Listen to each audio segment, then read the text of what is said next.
안녕하세요. 오늘도 황심이 인사드립니다. 오늘은 황성민 박사님께서 직접 하신 상담 사례를 제대로 듣고 맛보는 시간인 사례 분석 세미나를 함께 하고자 합니다. 그런데 평소에 즐겨보던 박사님의 라이브 상담이 아니라 사례 분석 세미나라고 하니 이건 또 뭐지? 라고 고개를 갸우뚱하시는 분들도 계시죠? 그래서 설명드립니다. 사례 분석 세미나는 이미 박사님께서 진행하신 상담 내용을 하나하나 분석하며 현재 내담자의 마음은 무엇인지, 그 마음이 어떤 생김을 하고 있고 또 어떤 방식으로 작동하는지 확인하며 심리 상담이 무엇인지 배워가는 시간이랍니다. 조금 다르게 표현을 해보자면 우리가 인체를 해부해 사람의 몸이 어떻게 이루어져 있는지 하나하나 확인하며 공부하는 것처럼 사람의 마음을 해부해 마음이란 무엇인지 어떤 방식으로 작동하고 있는지 등을 공부해보는 시간이라고 생각하시면 됩니다. 오늘 주제는 바로 바로 우리 하버드 출신 심리학자 황성민 박사님께서 가장 좋아하시는 주제 중 하나인 공부법이랍니다. 그래서인지 박사님은 도중에 이런 말씀까지 하십니다. 이런 상담은 너무너무 즐거워요. 세상에 마상에 정말 부럽지 않습니까? 공부법을 이야기 나누는 상담 시간이 너무너무 즐겁다니. 자, 그러면 지금부터 여러분들은 박사님의 상담실로 방문한 M자 성향의 내담자가 어떻게 자신만의 공부법을 찾아가는지 확인하시겠습니다. 그 멋진 세미나의 여정을 앞두고 마지막으로 내 성향과 다른데 어쩌지? 라고 생각하시는 분들도 계시죠?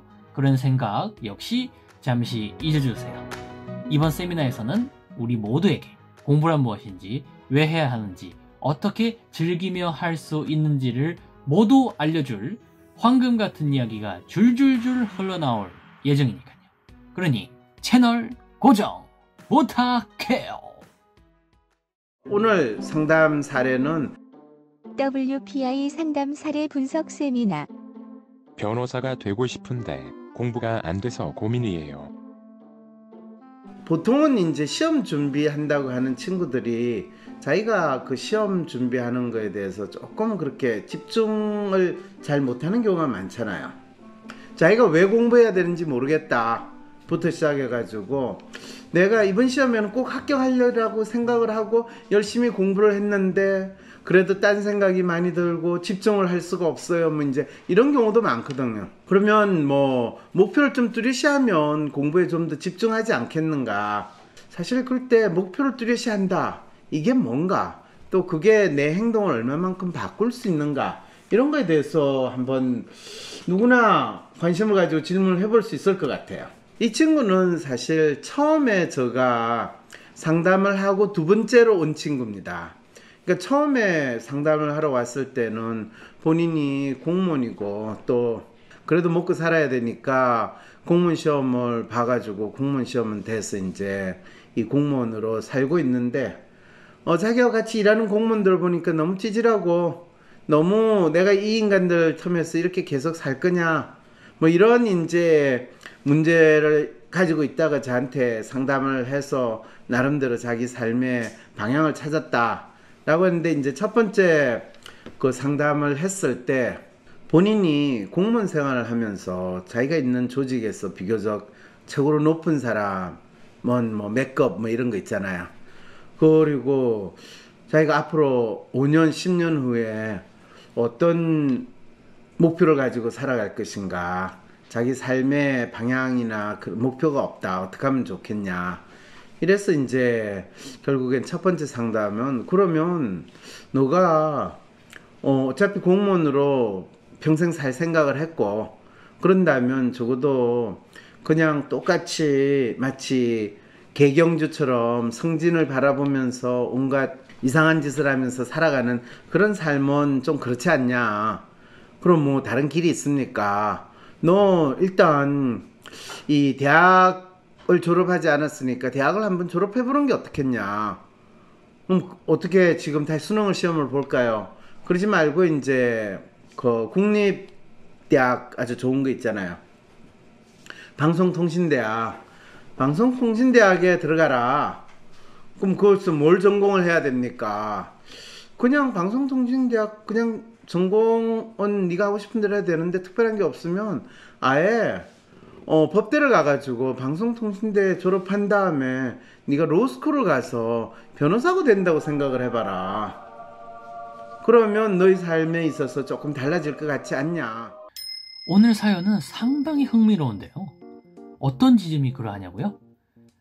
지금까지의 이야기를 들어보면 우리의 내담자는 이미 이 대한민국 땅의 대다수의 청년들이 꿈의 직장이라고 여기는 공무원이 되어 살고 있다고 합니다. 그런데 황 박사님께서는 그런 내담자에게 5년, 10년 후에 새로운 목표로 방송통신대 법대 진학과 로스쿨 진학, 그리고 변호사로의 삶을 그려주셨어요. 그러면서 이 미래의 그림 앞에 서서 당신의 삶이 조금 달라질 것 같지 않냐라는 질문을 던지십니다. 상상이 되시나요? 평범한 고졸 출신 말단 공무원이 로스쿨을 가고 변호사로 변신하는 모습이 말입니다.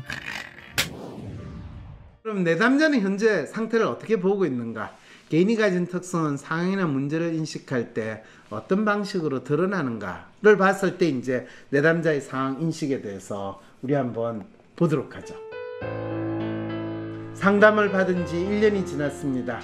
일상에서는 소소한 변화들이 있었습니다. 방통대 2번째 학기를 등록했습니다. 출근해서 짬짬이 동영상 강의를 시청하는데 그 덕분에 방통대에 다닌다는 사실이 알려졌고 성가신 쓸데없는 대화와 성가신 모임에 덜 참여할 수 있게 되었습니다. 벌써 이것만 가지고도 쟤는 우리하고 달라. 본인이 이야기할 필요도 없이 이게 인간이 다른 인간을 대하는데 참 재미있죠. 거의 매일 하던 혼술 횟수를 많이 줄였습니다. 대신 꾸준히 달리기를 하게 됐습니다. 올 하반기에는 하프 마라톤 대회도 참가해 볼 생각입니다. 하루 한 잔 정도 직접 내린 드립커피를 마시고 좋은 음향 장비를 구입해서 쉬면서 음악을 즐기기도 합니다. 독서를 하는 시간도 늘었습니다. 여유로운 마음으로 독서를 할 때면 세상 누구도 부럽지 않습니다. 심리적으로도 적지 않은 변화가 있었습니다. 가장 중요한 변화는 자기 부정의 늪에서 빠져나와 있는 시간이 훨씬 많아진 점입니다. 이따금 일이 풀리지 않을 때 자책하는 마음으로 괴롭히는 일이 없지는 않지만 기본적으로 32년간 살아서 만들어온 지금의 제 자신을 미워하지 않게 됐습니다. 그보다는 격려하고 위로해주는 마음이 생겼습니다. 놀랍지 않아요? 본인 스스로 그 한 번 상담으로 이렇게 자기 자신을 이렇게 바뀌었다는 거. 저는 이 사연 받았을 때 너무 감동했어요. 마치 내가 엄청나게 대단한 사람이 된 것처럼 잠깐 착각을 했어요. 네. 이 친구가 진짜 나름대로 자기가 바뀌고 싶은 열망도 있었고 충분히 그 상담을 물론 상담을 수십 번 듣고 자기가 들었던 거예요. 그 갈급함이 있었으니까. 그래서 자기가 진짜 감 떨어지기를 기다리지 않고 감을 따서 자기를 바뀌는 거예요. 그렇다고 해서 또 갑자기 모든 게 해결되지는 않겠죠. 그렇지만 이 정도 자기가 32년 동안 자기를 자책하고 살았는데 그걸 이제 좀 덜하게 됐다는 거. 되게 아름답게 읽었어요. 그럼요. 진짜 아름다워요. 네. 그리고 이 친구가 되게 잘생겼어요. 네, 어쨌든 그렇습니다. 저를 반복해서 괴롭히는 생각에 대한 인식이 생겼고 그런 생각은 도움이 안 된다는 생각이 들었습니다. 심적인 고민마다 녹취했던 상담파들을 들었던 것이 큰 도움이 됐습니다. 감사합니다. 제가 지금 가지고 있는 것들을 인정하고 충분히 누리게 됐고 망실했던 관계나 가치들을 복원하기도 했습니다. 모두 상담 덕분에 가능했습니다. 한편 여전히 남아있는 고민거리들이 있습니다. 학기가 시작된 요즘 가장 큰 고민은 공부와 관련된 것들입니다. 저는 지난 상담을 계기로 저희 30대를 변호사가 되는 여정으로 꾸리기로 결심했습니다. 뚜렷한 목표인데 의무감을 하는 공부에서 벗어나지 못하고 있습니다. 왜일까요? 이거 진짜 자기는 분명한 목표가 있는데 왜? 그리고 이전보다 훨씬 괜찮은 삶을 사는데 왜 그럴까요? 본인은 자기 나름대로 이유를 찾고 싶어서 찾았는데 그 이유가 진짜 이유가 아닌 거예요. 코스프레하는 이유예요. 진짜 그게 절실하느냐라고 하는 거에 부분에까지 검증을 하지 않은 거예요. 이런 경우가 사실은 고등학교 뭐 졸업하고 재수하고 상담하러 오는 애들. 그래서 자기가 뭐 몇 년 동안 재수 삼수하고 뭐 그래가지고 거의 폐인이 됐을 때 저 어떻게 해야 될까요? 뭐 이런 상황일 때 빨리 얘가 정상으로 돌아가서 시험 보고 대학 들어가면 자기 인생을 제대로 살아가지 않을까 이런 마음에서 부모들은 오거든요. 그럴 때 부모들하고 이야기하는 건 얘가 1, 2년 늦게 대학 간다고 해서 얘 인생이 무슨 문제가 있냐. 심지어는 한 4, 5년 네가 살고 싶은 대로 살아 라는 이야기를 하면 처음에는 이 사람이 무슨 소리 하냐, 당장 내년에 유학이라도 보내든가 해가지고 얘를 어쨌든 대학을 가게 해야 되는데, 그럴 때 가장 많은 시간을 들여서 넌 대학을 왜 가려고 하느냐 라는 질문을 계속 하는 거거든. 처음에 그거 받아들이기 되게 힘들어요. 박사님 대학을 나왔으면서 왜? 아니 나는 대학을 가는 거는 내가 대학 안 가면 내 스스로 죽겠다라는 그 상황이 있었기 때문에 갔지. 얘는 대학 갈 이유가 없잖아요. 대학 안 가도 엄마가 새끼 밥 잘 주지, 뭐 안 가고 집에서 놀면 더 좋지, 가는 게 고생인데 왜 가요? 이렇게 이야기까지 하게 되는 거죠. 여기서 잠깐, 아까부터 갈급함, 절실함 이라는 단어가 황심이의 귓가에 맴돌고 있는데요.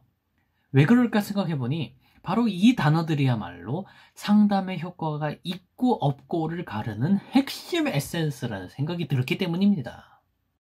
갈급함, 절실함. 많은 내담자들이 상담실에 찾아와 자신의 문제를 호소하고 자신의 진짜 문제가 무엇인지 확인하고선 마지막으로 황 박사님의 황금 같은 상담 솔루션을 듣고 갑니다. 하지만 어떤 내담자는 그 상담의 효과를 120%라고 말하고, 또 어떤 내담자는 그저 한 번의 색다른 경험이라고 말합니다. 다른 어떤 효과도 없었다며 말이죠. 그렇다면 그 차이는 어디에서 오는 걸까요? 항상 같은 자리에서 내담자에게 맞춤 솔루션을 제시하는 황 박사님이 수식에서 고정된 값이라면 그 변수는 바로 내담자에 있다고 생각해 볼 수 있지 않을까요? 그래서 황 박사님께서는 내담자가 상담을 통해 성장할, 변화할 가능성을 찾고 못 찾고의 차이를 내담자 자신이 원하는 욕망이 무엇인지 정확히 알고 자신의 문제를 해결하려는 절실한 마음이 절절히 차고 넘치게 있으며, 자신의 문제를 해결하려는 주체가 자기 자신에게 있음을 명확히 알아야만 상담을 효과가 제대로 나타난다고 말씀하신답니다. 이해되시나요? 다시 짧게 요약해보면, 당신의 욕망이 확실하고 문제를 해결하려는 절실함이 절절히 있으며 그 문제는 내가 해결해야 한다는 생각이 있어야만 문제에서 벗어날 수 있다는 것. 이어서 공부라는 것이 과연 무엇이기에 이 땅에 많은 사람들을 괴롭게 하는지 우리 내담자의 언어로 더 들어보겠습니다. 저는 공부를 시험 성적을 얻기 위해 교과서를 이해하고 암기하는 일이라고 생각하고 있습니다. 이런 경우 벌써 이제 자기 문제에서 알잖아요. 공부는 시험 성적을 얻기 위해서 교과서 암기하는 거, 그거는 시험을 위해서 공부할 때예요. 그런데 자기가 진짜 공부를 왜 하는가는, 물론 대학을 졸업하기 위해서 학점을 얻는 거, 근데 학점을 잘 받아야 돼요. 왜냐, 로스쿨을 가려면 학점을 잘 받아야 돼요. 로스쿨에 필요한 이 조건을 갖추기 위해서는 본인 나름대로 공부를 해야 되거든. 그리고 재밌는 게 이렇게 M자형의 사람들이 자기 나름대로 이 논리나, 보통 공부할 때 우리가 문제를 파악해가지고 답을 찾아낸 논리를 시간이 좀 걸리더라도 자기 나름대로 잘 찾아가면 리트라고 하거나 또는 SAT 또는 GRE 뭐 이런 시험을 시간은 좀 걸리더라도 지 스타일대로 하면 성적을 상당히 잘 받을 수 있어요. 근데 그렇지 않고 남들이 다 하는 방식으로 공부를 하면 성적이 별로 안 올라요. 그리고 공부하는 게 상당히 고통스러워요. 특히 이 법을 공부하는 건 더해요. 왜냐하면 이 대한민국의 법이 나름대로 논리 구조가 탄탄한 형태로 만들어진 거면 이게 마치 레고 블록을 쌓아가듯이 하는 공부가 되는데, 대한민국의 법은 소위 말해서 앞뒤가 안 맞아요. 이유가 없어요.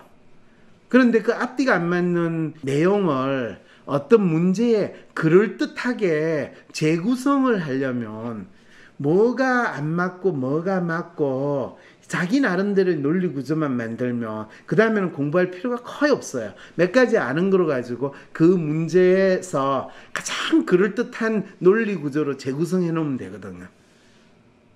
이렇게 이야기하면 그러면 열심히 안 해도 돼요. 몇 가지 내용만 알면 그 다음에는 자기가 작문하듯이 스토리를 만들면 거의 맞게 돼 있어요. 근데 그런 똥배짱으로 공부할 사람은 거의 없거든요. 아주 디테일하게 이거를 외웠냐 안 외웠냐로 가지고 체크하는 문제는 힘든데 그것도 몇 가지 논리로 가지고 이 체크를 하면 왜 어디에서 사람들이 이상한 이 꽈배기를 만들어내는가 그것도 많이 보면 눈에 들어와요. 이게 보통 우리가 수능 시험을 보거나 여러 가지 자기 시험을 볼 때 시험 문제를 나온 것들을 보면 이 문제 출제한 인간들의 의도가 문제를 읽어보면 금방 느낌이 들어오는 그 상황이 되면 되거든요. 대부분의 문제를 보면 이 인간이 뭘 기대하고 문제를 냈다는가 우리 알 수 있잖아요. 그죠? 네. 알 수 있어요. 특히 이 대부분의 시험은 자기가 그 내용에 대해서 자기 나름대로 이해만 되면. 근데 그 수준까지 사람들이 안 가니까 무조건 외우고. 근데 나도 대학교 다닐 때 그렇게 공부를 할 수밖에 없어요. 왜냐면 그 정도까지 충분히 내공이 안 쌓였으니까. 그런데 그게 10년, 20년 지나니까 이제 그때 내가 미국에서 공부할 때 우리 교수가 책 읽는 걸 봤는데 이 사람이 책을 읽는 거는 책에 타이틀들 쭉 목적부터 보고 그 다음에 쭉쭉쭉쭉 보더니 그냥 당신이 그 책을 다 봤다라는 거예요. 그래서 그걸 가지고 이야기를 하는데 진짜 다 이해를 한 거야. 진짜 그거를 진짜 이 단어로 읽었냐고 했더니 왜 그걸 읽래? 기본적으로 얘가 어떤 논리로 가지고 어떻게 썼는지 그것만 확인하면 됐지. 그리고 그 논리를 적용하기 위해서 어떤 단서들을 끌고 오는 거는 그거는 웬만큼 상식적으로 알고 있는 문헌들이 이미 다 있는데 책을 쓴다는 게 사실은 그런 거거든요.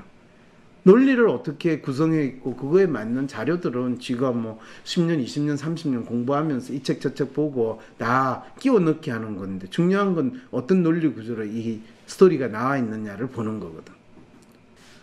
법학을 공부하는 것도 마찬가지거든.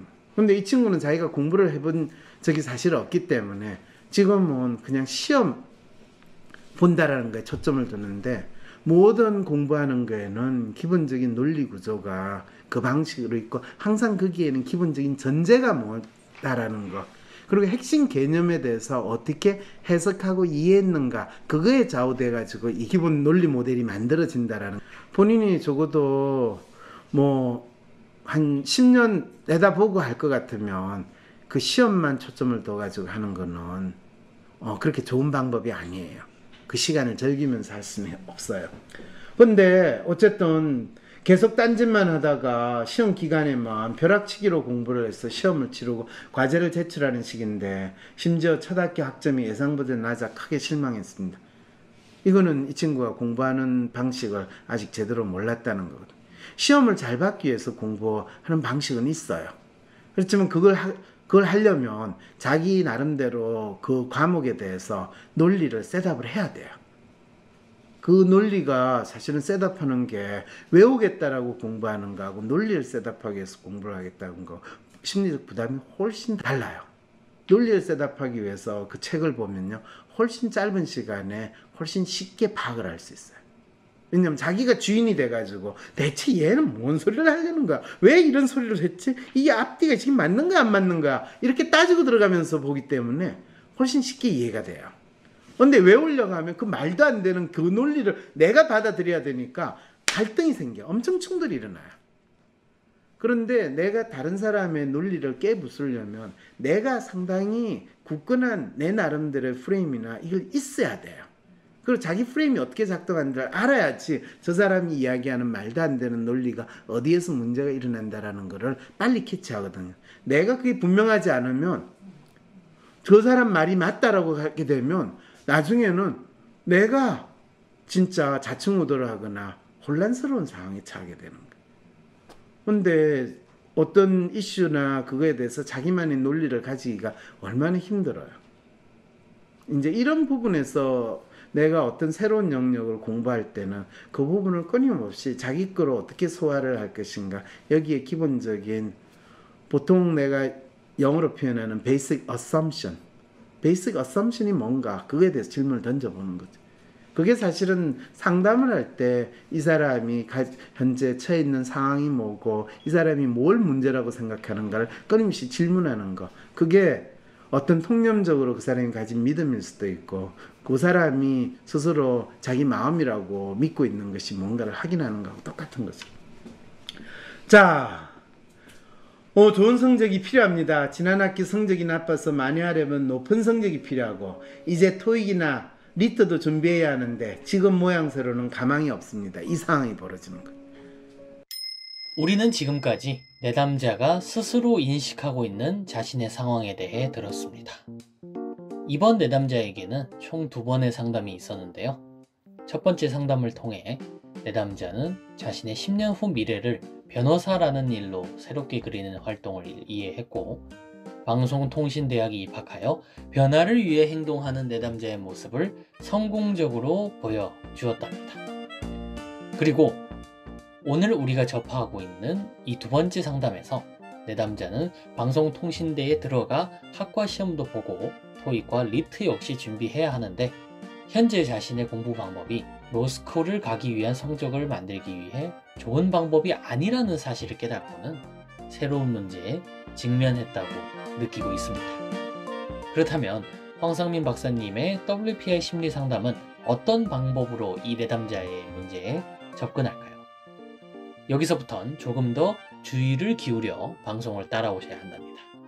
바로 박사님께서 상담 과정 내내 활용하시는 WPI 상담의 핵심 에센스를 하나하나 설명해 주시기 때문이랍니다. 많은 경우에 우리가 내담자의 상황인식, 내담자의 문제인식 부분이 가장 중요한데 이것이 바로 내담자의 상담 사연에서 나타나는 거거든요. 여러분들이 내담자의 상담 사연을 읽고 이 상담 사연에서 이 사람은 뭘 이야기하고 있다, 이 사람은 자기 상황을 어떻게 보고 있고 자기 문제를 어떻게 보고 있고 그 사람이 자기 상황과 문제를 설명하거나 이야기하는 데 있어 그 사람이 간절히 바라는 게 뭔가, 실제로 그 사람의 욕망의 정체가 무엇이냐, 뭐 이런 표현을 할 때 그 사람이 자기가 바라는 것, 또 그 바라는 것에 대해서 가지고 있는 믿음이 어떻게 나타나는가, 그것이 표면적으로 나타나는 그 사람의 욕망이라고 하는 것이 그 사람의 문제일 수도 있고, 아니면 그 사람 스스로가 인식하지 못하는 어떤 욕망이 있다면 그것이 그 사람의 실제 문제로 드러날 수도 있다. 이 정도 생각을 가지고 여러분들이 상담 사연을 읽어볼 수만 있다면 아마 여러분들이 어떤 사람이 이야기하는 거를 내가 그래도 그 사람을 있는 그대로 내가 이해하려고 하는 건 아닌가. 현재 내가 가지고 있는 많은 아픔이라고 하거나 삶의 문제는 바로 내가 어떤 일반적인 통념이나 이 막연한 욕망을 가지고 나 자신을 바라보는가에 좌우가 되어 있다는 거죠. 자, 어떠신가요? 여러분은 이 내담자의 사연을 듣고 박사님처럼 그 사람을 있는 그대로 이해했다고 생각이 되시나요? 아마 대부분의 시청자들께선 이 내담자의 사연을 듣고선 그건 어려워요 라고 말씀하실 거랍니다. 그리고 그건 황성민 박사님이시니까 가능한 거 아닌가요? 라고 반문하실 수도 있겠죠. 그렇다면 좀 다르게 질문해 보겠습니다. 나와는 동떨어진 낯선 이 내담자의 사연이 아닌 내 주변에 가까운 사람들과 이야기를 나눌 때 나는 그들의 이야기를 그대로 듣고 제대로 이해하고 있는가요? 이 황심이가 생각하기엔 아마 많은 시청자분께서 내가 내 앞에 사람의 이야기도 있는 그대로 이해하지 못했구나 하는 반성과 함께, 그렇다면 어떻게 해야 사람을 있는 그대로 이해할 수 있을까 하는 건설적인 고민도 새롭게 시작하실 거라 믿습니다. 자, 이제부터는 그 고민을 해결하기 위한 실마리로 WPI 상담 분석 프레임에 대해 들어보도록 하겠습니다. 상담자가 아니라 내담자가 상황을 어떻게 인식하느냐인데, 의학 모델이나 일반 상담 모델은 실제로 말은 환자의 아픔, 내담자의 아픔이라고 하지만 그 아픔은 철저하게 의사의 어떤 나름대로의 프레임 또는 의사의 전문 지식, 상담자의 능력, 권위, 이거를 가지고 그 내담자의 문제, 환자의 문제를 도장 찍듯이 찍고 그거를 마치 특별한 능력을 발휘해서 해소시켜 준다라는 것이 일반적인 메디컬 모델에서 환자를 치료한다, 또는 이 일반 상담 모델에서 내담자의 마음의 아픔이나 문제를 해결해 준다 라고 하는 건 너의 비정상적인 병든 몸을 정상으로 바꾸겠다, 너의 비정상적인 비합리적인 사고와 행동을 합리적인 수준으로 바꾸겠다, 그 변화의 힘은 나로부터 나오는 거야. 하나님의 기적, 말씀의 기적, 그 모델이 의학치료 모델이나 일반 상담 모델에 그대로 있다는 거예요.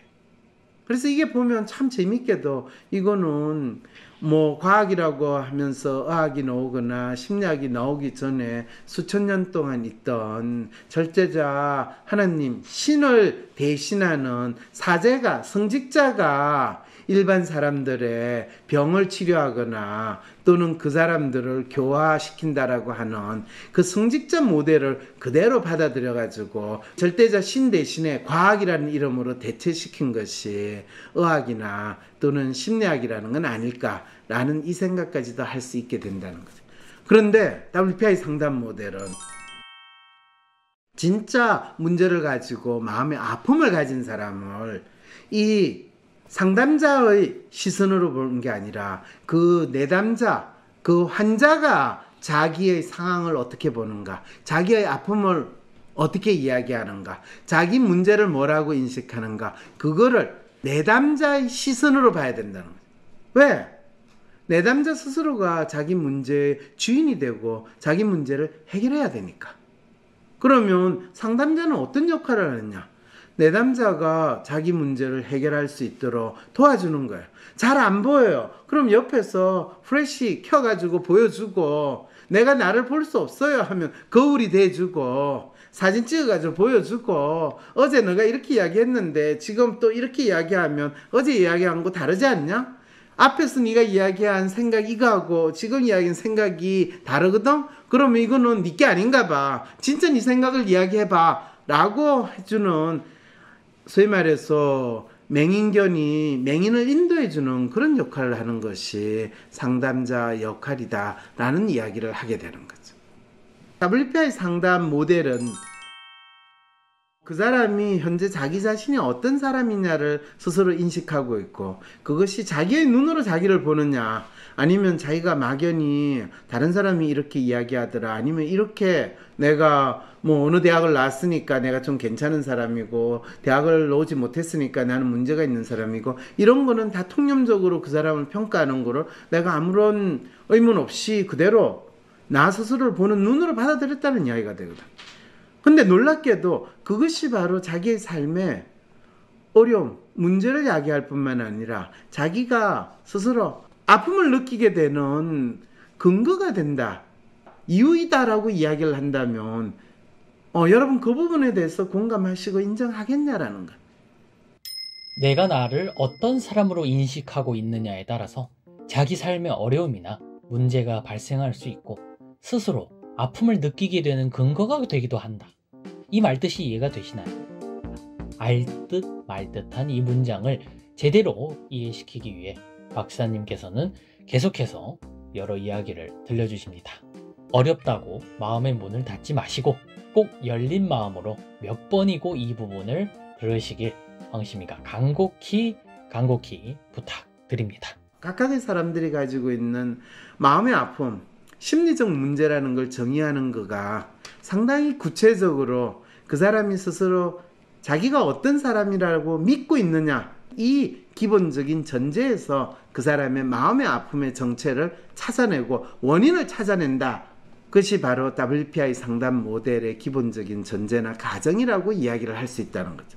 그거는 마치 히스테리 증상이 왜 보이느냐 라고 이야기할 때 프로이드가 사람들이 갑자기 자기 손발이 안 움직인다든지 말을 못한다든지 하면서 본인이 스스로 인정하기 힘든 과거의 기억을 눌러놨는데 그거를 그 사람의 무의식에 그것이 의식으로 나올 때 그 사람이 가지는 두려움이나 불안이 자기 신체가 마비가 됐다든지 또는 스스로 자기 자신을 인식하지 못한다라고 이야기하는 일종의 이론이 되는 거죠. 그래서 프로이드는 그거를 그 당시 사람들이 자기 자신을 인식한다는 의식에 대비해서 무의식이라고 이야기를 했다면 21세기의 한국 사회에서 살고 있는 사람들은 자기 자신을 사회의 직업이라든지 어떤 가족이라든지 집안이라든지 조직이라든지 이런 거로 인해 가지고 당신은 누구냐, 너는 어떤 사람이냐, 이렇게 자신의 정체를 규정하는 거를 스스로 내가 어떤 사람이다 라고 자기를 규정할 수 있느냐 없느냐, 그것이 제대로 이루어지지 못했을 때 자기 마음이 아픈 것을 경험하게 됩니다 라는 걸로 먼저 마음의 아픔의 원인을 설명하려고 한다는 거죠.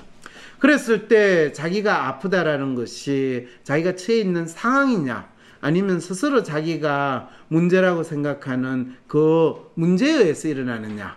그랬을 때 표면적 문제의 확인과 폐기라든지 실제 문제가 실제로 자기가 자기 자신을 어떻게 인식하느냐, 자기의 삶에 있어서 자기 자신이 어떤 의미를 가지고 또는 무엇을 위해서 산다고 생각하느냐, 그것이 일상생활에서 또 자기가 하는 일을 통해 가지고 어떻게 구체적으로 구현되고 있는가를 확인하는 것, 그것이 제대로 자기의 정체도 확인하고 의미도 충분히 부여하고 또 그것이 일상생활이나 일에서 어느 정도 잘 관리되고 나름대로 잘 이루어지고 있다면 그 사람은 충분히 자기의 실제 문제를 인식하고 그걸 해결할 수 있는 힘을 가지는 거고, 그걸 못하면 자기의 진짜 문제가 뭔지를 모른 채로 엉뚱한 거를 통해 가지고 끊임없이 자책하거나 자학하거나 또는 심지어 부정하거나 도망가는 이 상황이 벌어지고 있다는 거죠.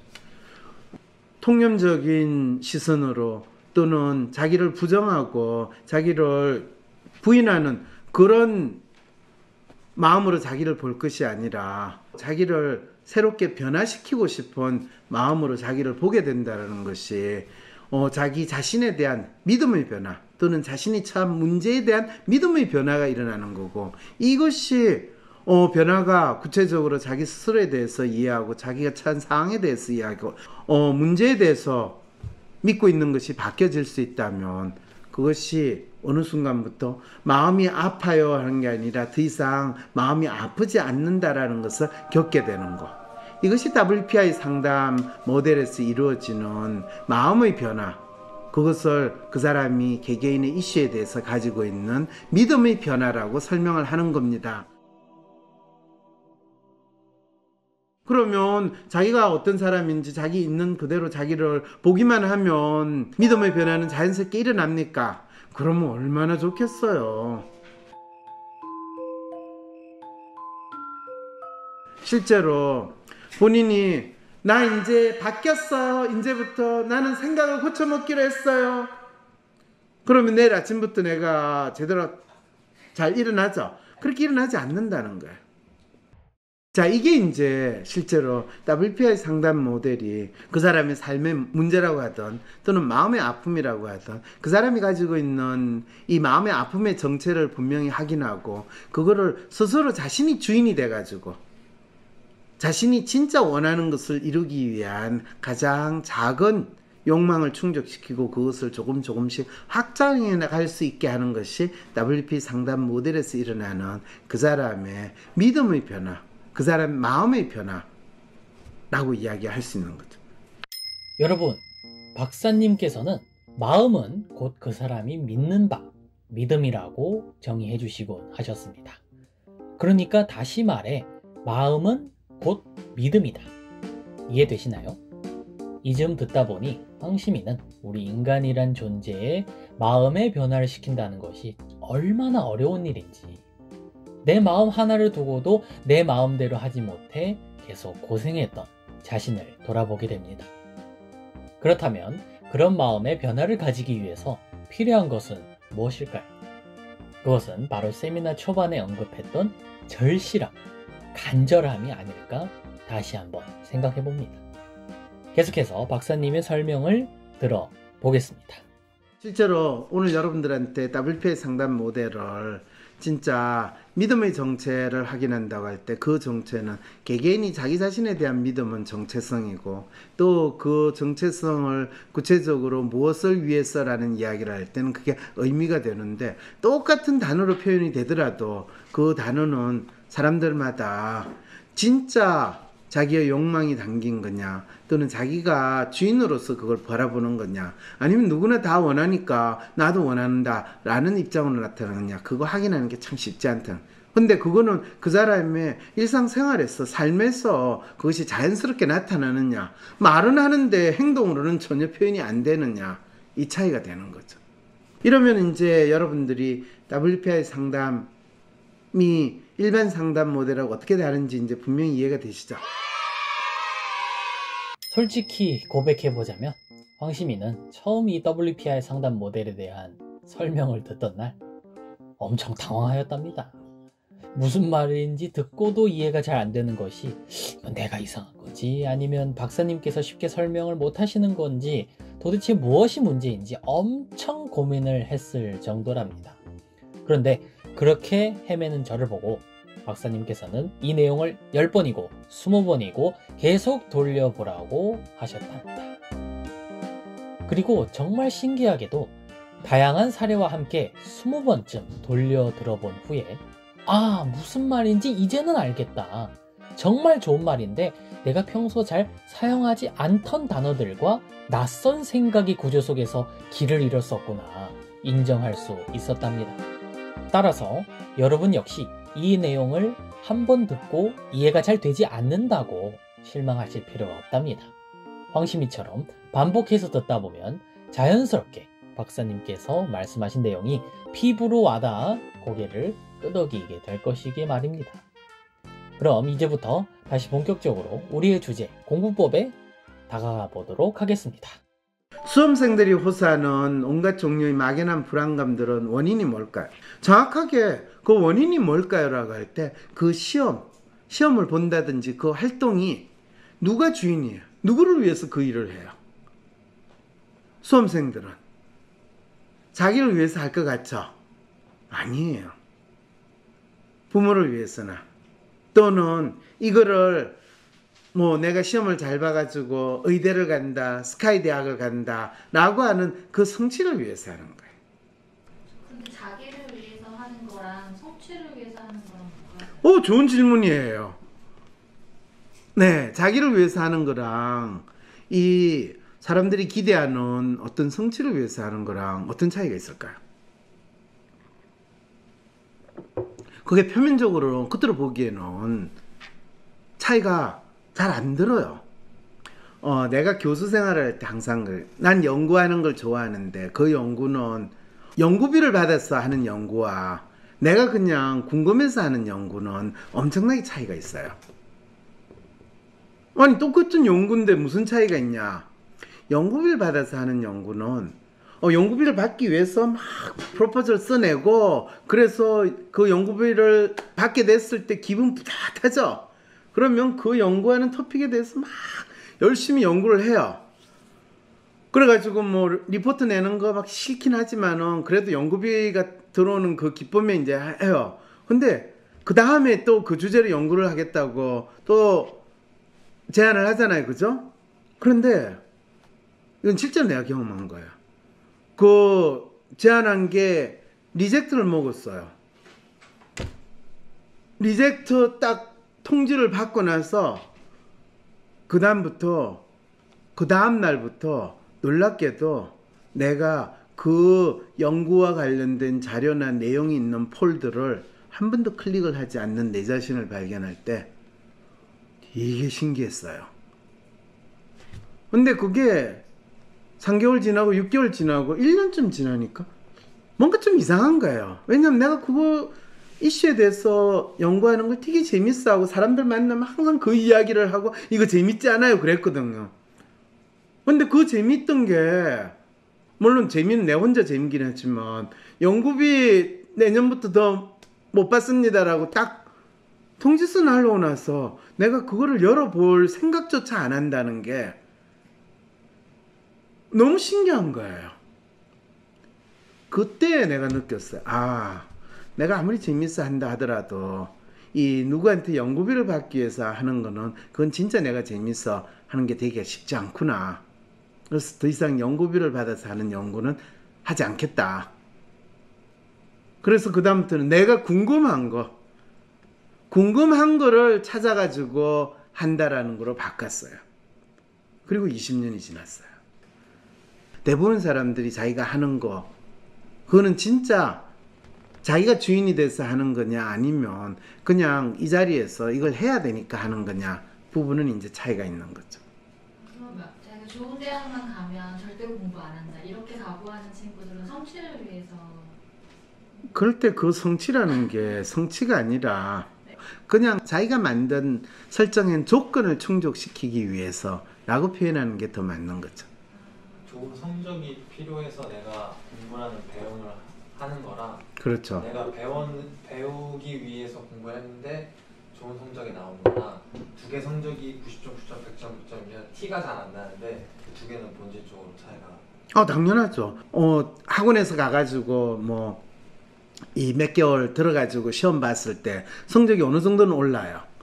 그렇지만은 그거를 자기의 매일매일 변화해가는 과정으로 자기 거로 만드느냐 아니면 억지로 해서 어느 정도 점수만을 얻느냐 라는 거하고는 다르다라는 거죠.